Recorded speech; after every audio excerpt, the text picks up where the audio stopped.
Le Conseil régional des notaires de la Cour d'appel de Rennes vous présente la Minute du notaire.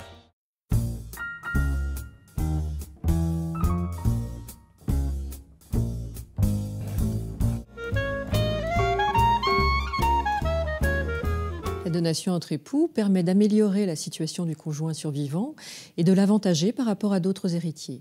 3 cas principaux peuvent se poser. Dans notre premier cas, le couple n'a pas d'enfant. Dans le deuxième cas, le couple a des enfants communs. Et dans le troisième cas, le couple, ou tout du moins l'un des 2 époux, a des enfants issus d'une précédente union. Reprenons notre premier cas.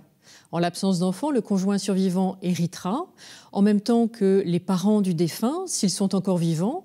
Dans ce cas, chaque parent aura droit à un quart en propriété, le conjoint ayant la moitié ou 3/4, selon qu'il existe 1 ou 2 parents du défunt. La donation entre époux permettra au conjoint survivant d'appréhender la totalité du patrimoine. Deuxième cas, en présence d'enfants communs, le conjoint survivant, selon la loi, héritera ou d'un quart en propriété ou de la totalité en usufruit.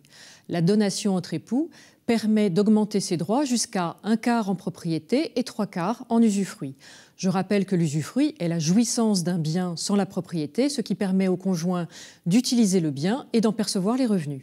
Troisième cas, en présence d'enfants nés d'une précédente union, le conjoint survivant pourra avoir simplement un quart en propriété, mais la donation entre époux lui permettra d'avoir la totalité en usufruit ou encore un quart en propriété et le reste en usufruit.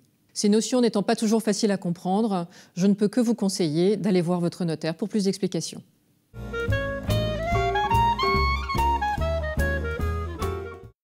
Le Conseil régional des notaires de la Cour d'appel de Rennes vous a présenté la Minute du notaire.